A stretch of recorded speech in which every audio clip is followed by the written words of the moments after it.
하나님의 말씀은 빌립보서 3장 10절로 21절 말씀입니다. 빌립보서 3장 10절로 21절 말씀 보겠습니다.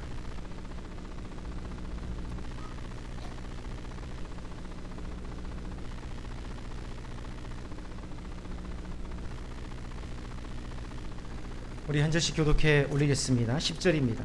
내가 그리스도와 그 부활의 권능과 그 고난의 참여함을 알고자 하여 그의 죽으심을 본받아 내가 이미 얻었다 함도 아니요 온전히 이루었다 함도 아니라 오직 내가 그리스도 예수께 붙잡힌 바 된 그것을 잡으려고 달려가노라.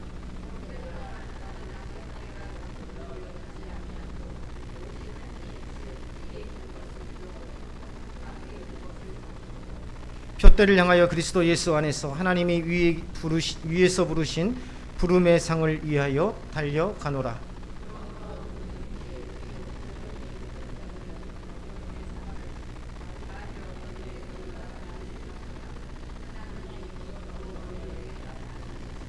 오직 우리가 어디까지 이르렀든지 그대로 행할 것이라.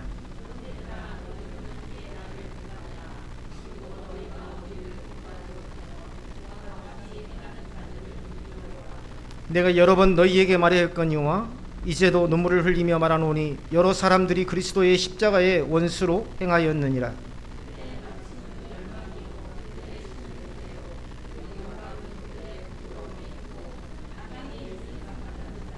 그러나 우리의 시민권은 하늘에 있는지라 거기로부터 구원하는 자 곧 주 예수 그리스도를 기다리노니 그는 만물을 자기에게 복종하게 하실 수 있는 자의 역사로 우리의 낮은 몸을 자기 영광의 몸의 형체와 같이 변하게 하시리라. 아멘. 우리 앞집 사람에게 인사합니다. 당신 때문에 감사했습니다. 또 한 번 인사할까요? 당신이 있어 감사합니다. 네, 감사합니다.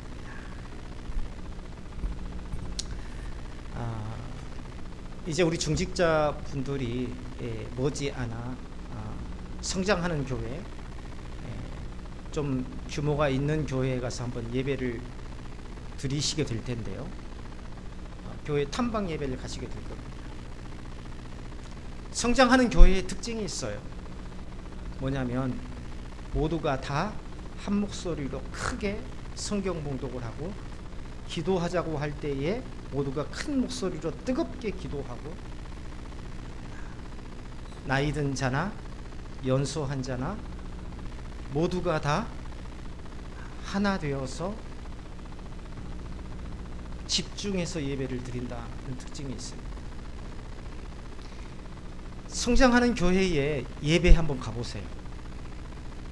가서 내가 옆 사람하고 이야기할 수 있는지, 내가 왔다 갔다 할 수 있는지, 또 내가 가만히 입을 닫고 있을 수 있는지, 그런 분위기조차 되지 않습니다.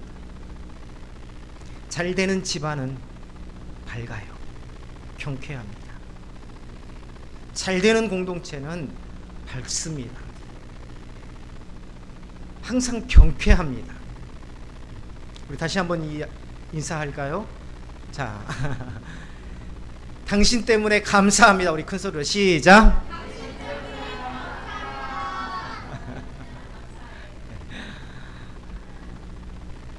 삶의 방향성을 잃는 순간 우리는 대개 우리가 무엇을 이루어야 하는지보다 누구를 향해 살아가야 하는지를 잊어버릴 때가 찾아옵니다. 많은 신앙 서적들과 수필들은 인생을 하나의 여정으로 묘사하죠. 여행자처럼 나그네처럼 우리의 삶을 묘사합니다. 사람이 방황하는 이유가 능력의 부족이 아니라 방향의 혼란에 있다라는 것을 반복적으로 이야기합니다. 여러 책에서요. 우리는 부지런히 걷고 있음에도 불구하고 마음 한편이 공허한 때를 종종 경험합니다. 나이가 들수록 그런 경험들을 많이 하죠. 왜냐하면 학생 때는 내가 이것을 해야만 한다라는 어떤 그런 틀 안에서 살아가지 않습니까?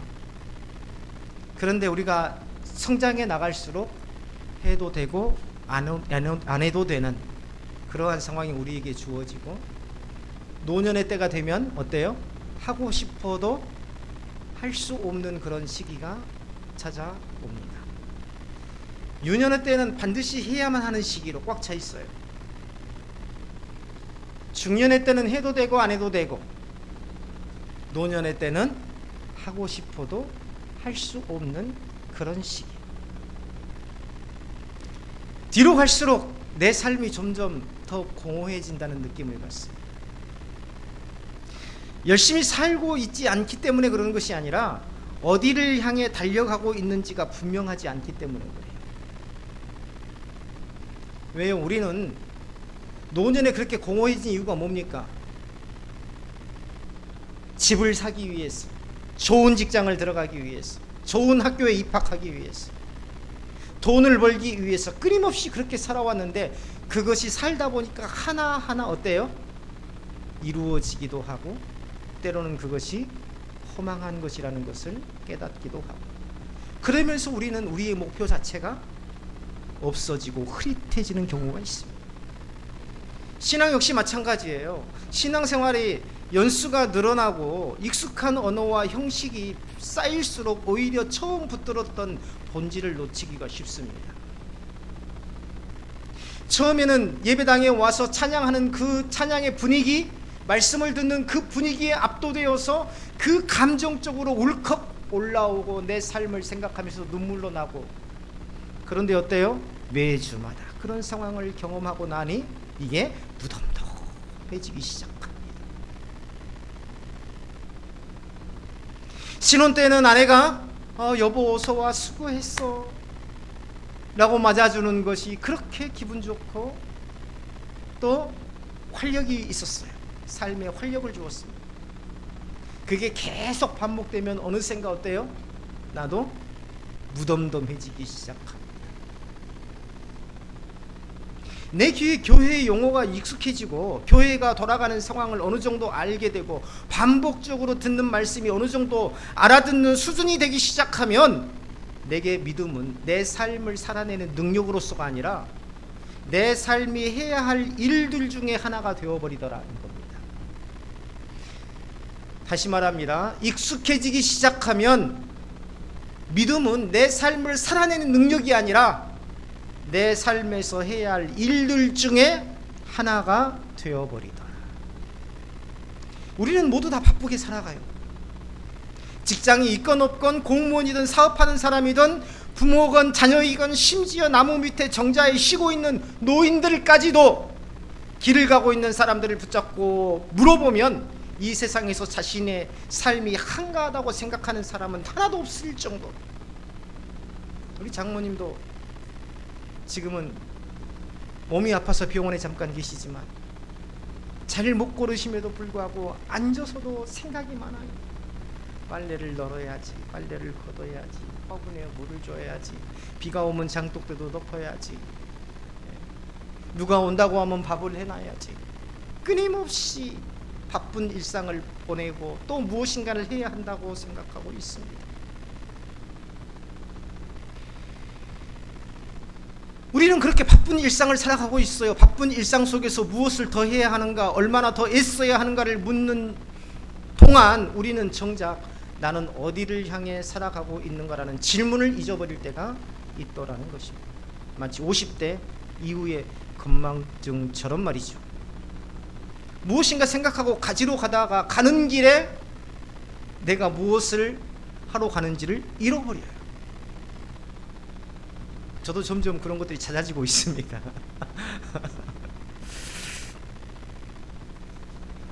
우리는 내 인생의 건망증으로 잠깐 내가 무엇을 향해 가고 있는지를 잃어버리고 다시 출발했던 지점으로 돌아가는 일을 반복해 왔습니다.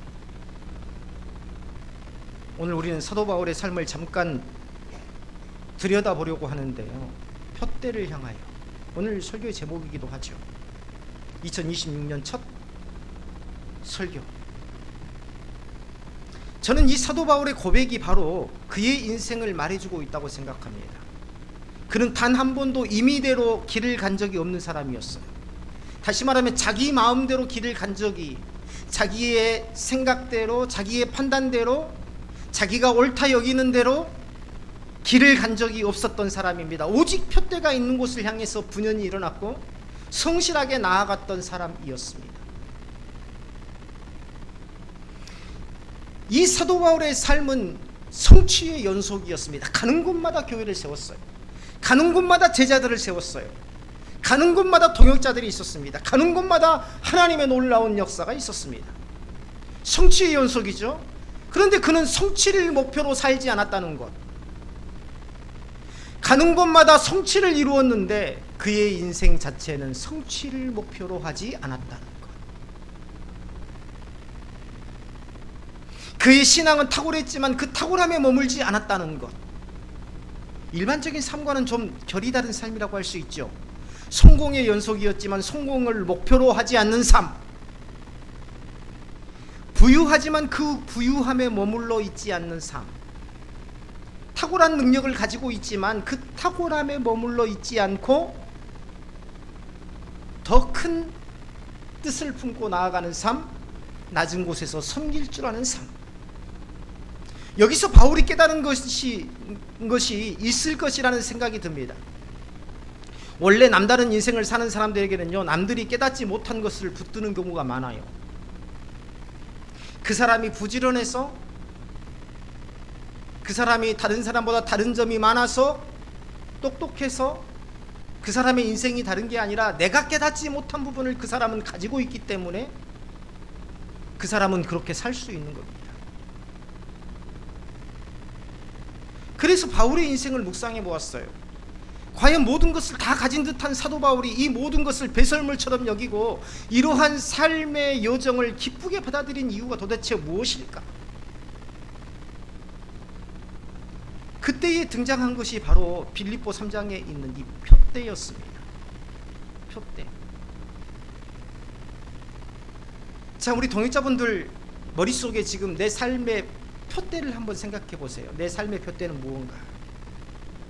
나는 지금 어떤 푯대를 향해서 가고 있는가? 떠오르지 않습니까? 얼른 떠오르지 않는다면 나는 지금 안정된 생활, 나는 지금 평안한 생활을 하고 있지만 나는 방황하고 있는 겁니다. 방향을 못 잡고 가고 있기 때문에 방황하고 있는 거예요.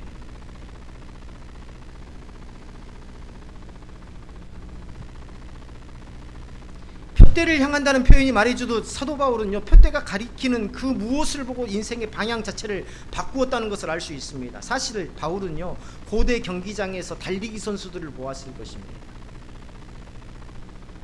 그리고 그곳에서의 영감을 얻어서 이 믿음의 고백을 하게 된 것이죠. 당시 달리기 선수들은요, 결승선을 표시하는 푯대만을 보고 달렸다고 합니다. 지금처럼 어떤 올림픽 경기장처럼 시설이 좋은 데가 되어 있는 게 아니라, 라인이 정확하게 딱 그려져 있는 것이 아니라 고대 경기였으니 변변치 않는 그런 시설, 거기에서 골인 지점을 표시한 푯대만을 세워둔 것이죠. 그래서 그 푯대만을 보고 전심전력으로 달려간 것입니다. 다른 곳은 보지 못했죠. 보지 않았죠. 다른 곳을 본다는 것은 결국 달리고 있는 리듬 자체를 스스로 깨뜨리는 일이었기 때문에, 그래서 그는 믿음의 삶을 다름박질이라 이렇게 표현하기도 했지 않습니까? 즉 바울에게 있어서 푯대는 마치 달리기 선수가 오로지 한 곳 결승점을 향해서 달려가듯 확고한 목표를 가지고 있었다. 아니, 목표라기보다는 최종적으로 반드시 도착해야 할 삶의 최종 목적지와 같은 것입니다. 바울은요, 인생의 푯대가 분명할 때에만 삶이 흔들리지 않는다는 사실을 잘 알고 있었습니다. 공부 잘하는 학생들 보세요. 또 무엇인가 공부가 아니더라도 공부는 모든 삶의 한 분야이죠. 기초가 되기도 하지만 또 분야이기도 합니다. 특별히 뭔가 아주 잘하는 아이들이 있어요. 악기를 잘 다룬다든가. 또 굉장히 웅변을 잘한다든가, 그런 아이들을 보면은요, 분명한 목표가 있습니다. 남들이 가지지 않는 분명한 목표를 가지고 있어요. 귀가 얇은 사람들, 남들이 하니까 따라가는 사람들 보면은요, 분명한 목표가 없습니다. 노년의 삶도 마찬가지죠.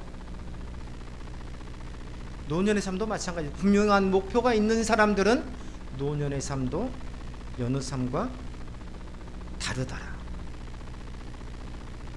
사도 바울의 삶이 그랬었습니다. 표대가 분명할 때만이 삶이 흔들리지 않는다는 사실을 사도 바울은 알고 있었어요. 그래서 그는 자신이 어디에 서 있는가 보다 어디를 향해 달려가고 있는지를 분명하게 밝히고 있어요. 세상에서 중요한 것은요, 어디로 향해 가는지보다 지금 내가 어디에 있는지를 더 중요하게 여깁니다. 세상은 그래요. 세상은 내가 지금 좋은 차를 타고 좋은 집에서 어느 학교의 출신이고 이런 자리를 중요하게 생각해요. 내가 지금 어디에 있는가, 이게 굉장히 중요합니다. 세상에서는요. 그러나 성경에서는, 또 사도 바울은 내가 어디를 향해 달려가고 있는가를 굉장히 중요하게 여기더라. 그래서 지금 내가 머물고 있는 것이 마음에 들지 않을 때에는 세상에서는 방향을 바꾸죠. 이게 아닌 것 같아? 다른 방향. 가보다 보니까 이게 내가 원하던 자리가 아닌 것 같아. 다른 방향. 이게 세상의 방식입니다. 그러나 사도 바울에는 자신이 지금 머무는 것보다 자신이 목표하고 있는 방향성, 표대가 중요했습니다.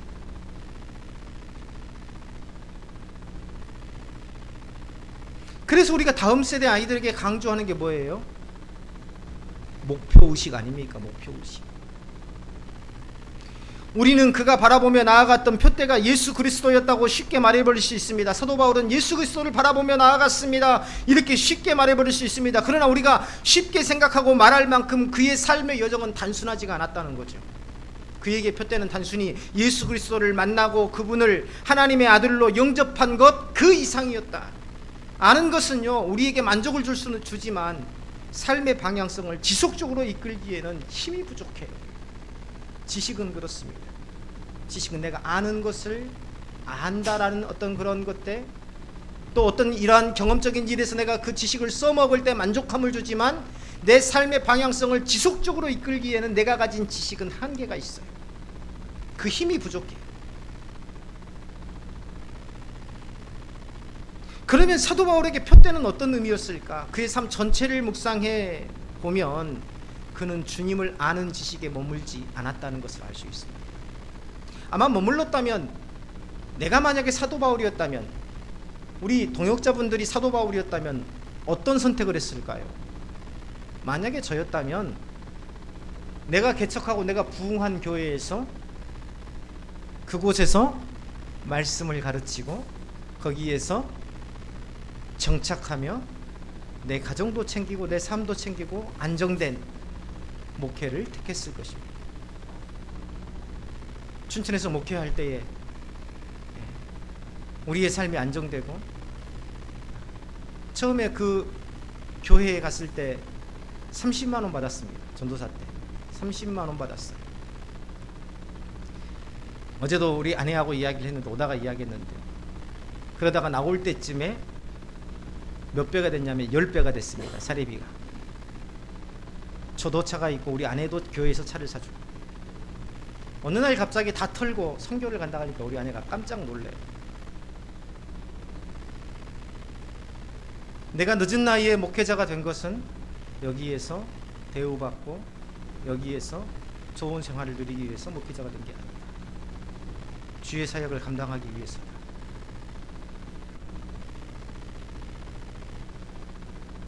나에게 중요한 것은 자리가 아닙니다. 방향성이에요. 그것이 나를 건강하게 하고 끊임없이 그 방향성을 찾아서 나아가는 것, 그것이 나에게 내 삶에 활력을 주고 그것이 나에게 참 기쁨을 주더라.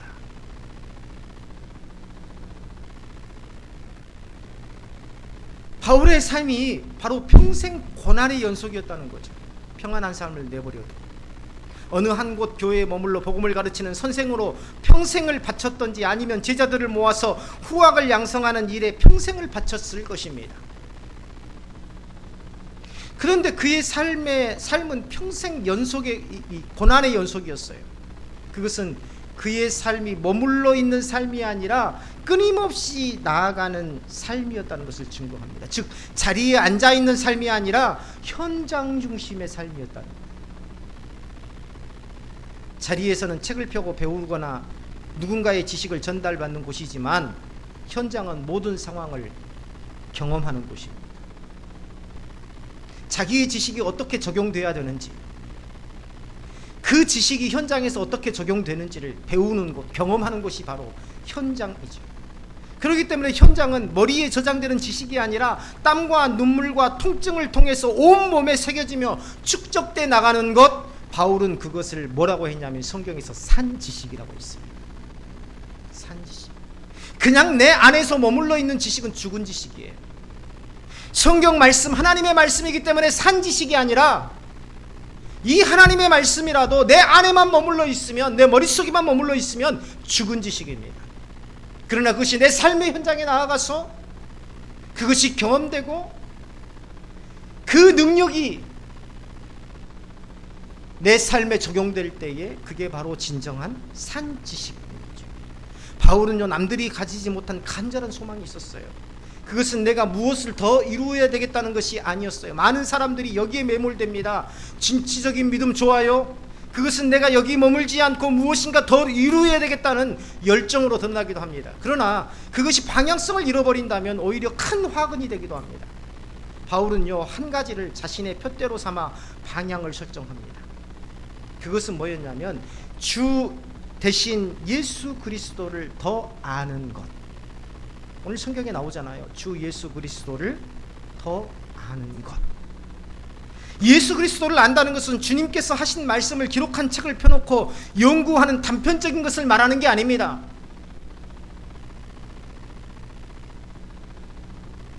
그분이 가졌던 그 고난의 길을 나도 가보겠다는 겁니다. 왜요? 왜 그분이 갔던 고난의 길을 나도 가보겠다고 결단한 겁니까? 그렇게 가봐야 주님을 이해할 수 있기 때문이죠. 그렇게 가봐야, 경험을 해봐야 주님께서 말씀하신 것이 진리인지 진리가 아닌지를 경험되기 때문입니다. 주님을 아는 가장 확실한 방법이 또 어디에 있을까요? 그래서 그의 여정은 복음의 현장 중심의 삶을 살았던 것입니다. 많은 교회에서 붙잡았지만 바울 목사님, 이곳에 머물러서 우리를 가르쳐 주십시오. 우리에게 말씀을 전해 주십시오. 하지만 뿌리치고 바울은 지속적으로 주의 뜻을 붙들고 나아갔던 것입니다. 그의 삶의 목적은, 그의 삶의 방향성은 한 곳에서 머물면서 무엇인가를 가르치고 선생을 하고 이게 아니라 주님을 아는 것. 어디에서? 나의 삶의 경험을 통해서 주님을 아는 것이 그의 삶의 방향성이었기 때문입니다. 그가 말하는 지식은 머리로 이해하는 정보가 아니라 삶으로 경험하는 인격적인 지식. 그래서 그는 그리스도를 알기 위해서 그분의 부활의 권능과 그분의 고난에 참여하는 것까지도 기쁨으로 받아들인다고 했습니다. 고난까지도.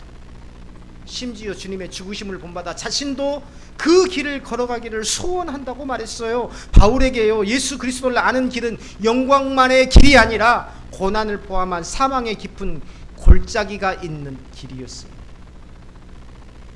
그래서 바울은 스스로를 과대평가하지 않았어요. 이미 모든 것을 얻었다고 말하지도 않았습니다. 이미 온전히 이루었다고 고백하지도 않았습니다. 바울의 고백들을 보세요. 성경을 보면 이만하면 됐어, 이 정도면 살만해, 나는 그래도 열심히 살았어, 이런 고백하지 않습니다. 나는 부족한 자다, 나는 무익한 종이다. 오히려 그는 여전히 길 위에 있는 사람임을 분명히 합니다. 예수 그리스도의 완전한 앞에서 자신의 미완성, 자신의 부족함, 연약함을 정직하게 인정하죠. 그는 깨달았던 것입니다. 인생은 모두가 주님 앞에서 자랑할 수 없는 미완성이라는 것을 말이죠. 그래서 사도 바울의 표대가 가리키는 것은 단순히 예수 그리스도를 믿고 구원을 얻는 데서 머물지 않고 구원하신 예수 그리스도의 삶을 따라가는 여정이었어요. 오늘날 학교 교육이 메말란 것은, 무미건조해져 버린 것은 뭡니까? 지식 전달, 학원보다 더 지식을 전달하지 못하는 이유가 뭡니까? 바로 스승에 대한 마음이 사라져버린 까닭 아닙니까? 그렇죠? 선생이 되기 위해서는 뭡니까? 선생이 되기 위해서는 선생님의 자질을 갖추는 게 우선이어야 됐어요. 그래서 학교 현장에서 선생님들과 이야기하면서 선생님들이 그 스승으로서의 모습을 보여주올 때에 제자들이 그것을 경험하게 돼요. 그러면서 나도 선생님이 돼야 되겠다. 나도 선생님과 같은 저런 모습으로 살아가야 되겠다. 나도 선생님과 같이 저런 제자를 사랑해주는 그런 선생님이 돼야 되겠다라는 분명한 방향성이 설정될 때에 선생님이 되기 위해서 공부를 하는 겁니다. 요즘에 공부는 어떻게 해요? 그냥 성적에 맞추어서 이 정도면 내가 교대에 갈 수 있겠다. 이 정도면 내가 공대에 갈 수 있겠다. 이 정도면 내가 의대에 갈 수 있겠다. 이렇게 해서 되는 것 아닙니까? 그래서 직업의식이라는 게 사라져버렸어요. 엔지니어도, 회사원도, 의사도, 선생님도 방향성을 잃어버린 겁니다. 자리만 있고 방향성이 없는 거예요. 목사도.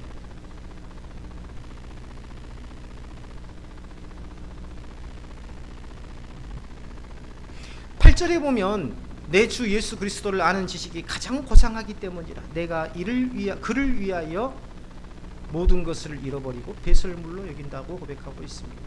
이 표대가 가리키는 삶을 살기 위해 바울이 먼저 확인한 것이 있었습니다. 그건 뭐냐면 바울은 자신이 예수 그리스도를 붙들고 있는 것이 아니라 그리스도 예수께서 자신을 붙들었다는 사실을 분명히 합니다. 즉 자신은 예수 그리스도께 붙들린 존재라는 사실을 분명히 한 것입니다. 그냥 예수님이 가르쳤던 그 말씀을, 사도 바울이 얼마나 율법 지식에 탁월한 자였습니까? 그렇지 않습니까? 가말리엘, 당시에 우리나라로 말하면 서울대 최고의 학자 출신이 바로 사도 바울입니다. 그런데 이 하나님의 말씀을 가르치는 데 그치지 않고 예수 그리스도의 삶을 보면서, 예수 그리스도의 삶을 묵상하면서 그 선생님의 삶에 완전히 매료돼 버린 거예요. 그래서 나도 예수 그리스도와 같은 삶을 살아야 되겠다라고 삶의 방향성을 정한 것입니다.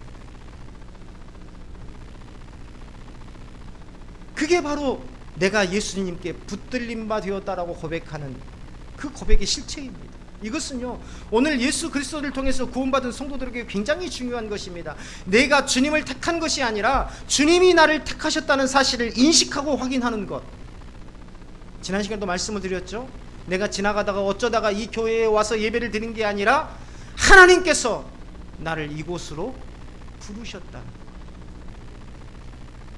하나님께서 나를 그 많은 자들 중에서 나를 택하셨다는 것, 그리고 부르셨다는 것.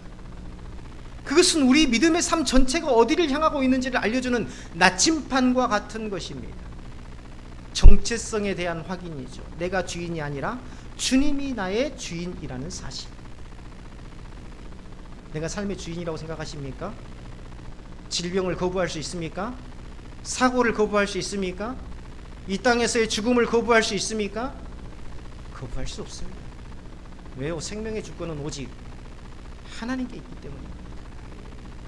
우리는 그 사실 앞에서 주님이 나의 주님임을 고백할 수밖에 없어요. 사도 바울은 그분에게 붙들린 자로서 자신을 붙드신 목적을 향해 달려가고 있다고 합니다. 주님께서 나를 부르신 것, 주님께서 나를 택하신 것은 분명한 목적이 있을 것이다. 그의 삶은 멈춘 삶이 아니라 방향이 분명한 다름박질의 삶입니다. 표대를 향해서 끊임없이 달려가는 삶, 죽도록 달려가는 삶, 최후 승리 얻을 때까지. 최후 승리를 얻기까지 내가 십자가 사랑하리. 빛난 멸류관 받기까지. 이 사도 바울의 고백 아닙니까? 그런데 우리는 자리에 머물러 있어요. 내가 편한 자리, 내가 좋은 자리. 우리는 교회도 그렇게 선택합니다. 내가 세워야 될 교회가 아니라, 내가 동역하면서 세워가야 할 그런 교회가 아니라, 세워진 교회, 좋은 교회, 편안한 교회. 사도 바울은 과거에 집착하지 않았습니다.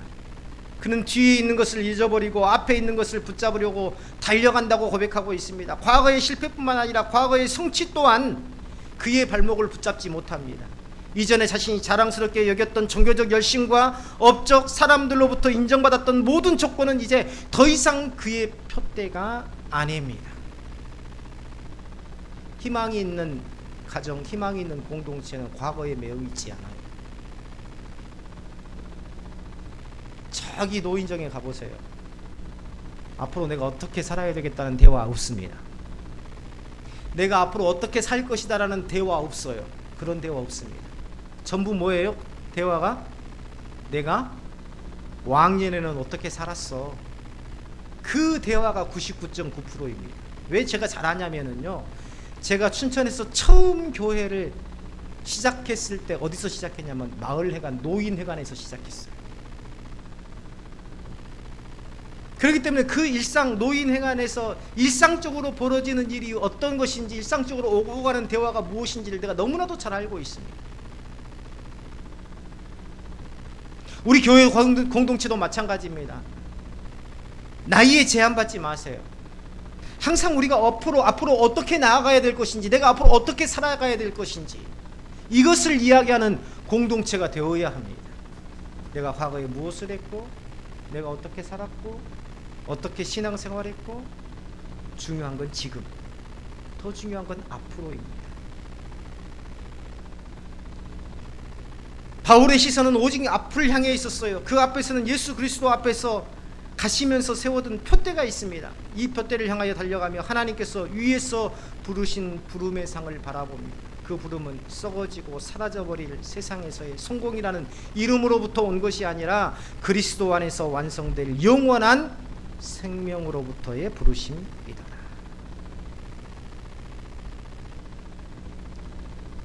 그런데 이 빌립보 교회 안에는 바울이 생각했던 것과 같이 다른 생각을 하는 사람이 있었습니다. 바울이 지금 가고 있는 길이 아닌 다른 길을 중요하게 여기는 사람들이 있었어요. 그들은 예수 그리스도를 믿는다고 고백했지만 여전히 자신의 종교적 행위와 공로에 무게를 두고 살았습니다. 그들은 믿음에 무엇인가를 더해야 한다고 생각했고, 행위가 신앙의 가치를 결정한다고 여겼습니다. 우리도 그런 생각하고 있지 않습니까? 교회에서 내가 무엇을 해야 인정받을 수 있어요. 우리는요, 거기에 매여 있어요. 거기에 매여 있어요. 교회에 가서 헌금을 해야 그래도 교회에서 인정해 주지. 교회에 가서 봉사를 해야 교회에서 인정을 해 주지. 나같이 나이 든 사람, 왔다 갔다 하는 사람 같은 게 필요 없어. 귀하게 여기지도 않아. 우리는 이런 생각에 매몰되어 있어요. 사도 바울이 말하는 것은 무엇입니까? 오직 예수 그리스도를 믿는 그 믿음 자체가 귀하다고 말하고 있습니다. 그 믿음으로 인해서 존중받아 마땅하다고 말하고 있습니다. 그 믿음으로 인해서 한량없는 하나님의 은혜를 받게 된다고 이야기하고 있습니다. 그래서 사도 바울은요, 정죄하지 않습니다. 완전하지 않았고 자신의 방향과 다른 길이었지만 그런 길을 가는 사람들을 향해서 정죄하지 않고 그들 또한 하나님께서 인도하실 것을 신뢰했어요. 그들 또한. 우리하고 다르지 않습니까? 그렇죠. 우리는 나하고 생각이 다르면 저거 봐라, 저거 봐. 저 사람은 저 분명히 잘못된다. 그 자체가 정죄잖아요. 근데 사도 바울은요, 그들 또한 하나님께서 인도하셔서 하나님의 뜻을 이루실 것이다. 우리는 여기서 사도 바울에게 아주 중요한 것을 배울 수 있습니다. 진리, 즉 하나님의 말씀이란 누군가를 설득하고 무엇인가를 증명하라는 논리적인 도구가 아니라는 거예요. 저는요 이 부분을 묵상하면서 머리를 한 대 얻어맞은 기분이었습니다. 하나님의 말씀 자체가 논리적입니까? 하나님의 말씀 자체가 논리적이라고 생각하세요?